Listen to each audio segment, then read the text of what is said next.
Айлакер қоян.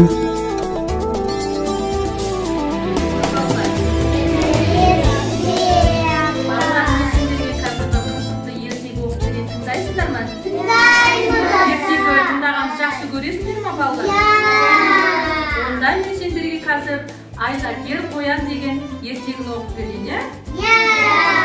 Тыңдаңдар. Ертеде бір Айлакер қоян болған екен. Бір күні ол қоян бұталы сайды аралап келе жатады.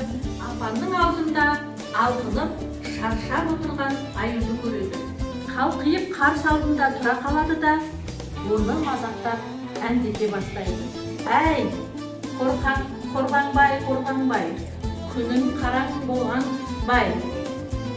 Оның бұл қылығына ыза болған аю тап берген кезде қоян ызадан жөнеледі.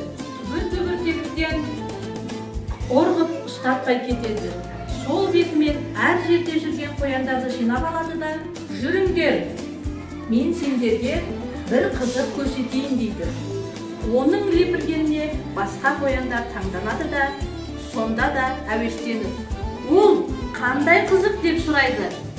Еріңдер соңымнан, барған соң білесіңдер дейді қоян. Жүр ендеше, басқа қояндар соңынан ілеседі. Сытырлаған сыбдырды естіген аю қалың бұтаның арасына тығыла қалады. Әлгі қоян аюды апанында жатқан шығар деп ойлап, әй, Қорбаңбай, тыңда дейді де, әндете өлең айту үшін тамағын кенейді. Сол кезде тазада тұрған аю шап беріп қояндың едірейген құлағынан ұстай алады. Бәлем, түстің бе қолға деп кіжінеді.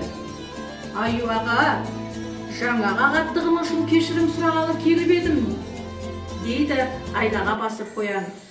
Мына қояндарды куә болсын деп әдейі ертіп әкелді. Мұны естіген аңқау аю, солай меді деп қоянды босатып қоя береді. Осылай Айлакер қоян тағы да амалын асырған екен. Көрдіңдер ме балалар? Қоян айласын ашырып кетті. Балалар, сендерге ертегі ұнады ма? Ал енді айтыңдаршы балалар, ертегі не туралы екен? Айлакер деген не екенін түсіндіңдер ме балалар сендер? Не екен Айлакер деген? Қиын жолда жол тауып кететін Айлакер қу екен. Қоян қатты қиналған кезінде жол тауып аюды не істеп кетті? Алдап кетті. Қашып құтылып кетті. Не балалар? Балалар, көрдіңдер ме? Қоян аюды алдады. Достарын алдауға бола ма балалар? Айтыңдар, сендерге ертегі ұнады ма?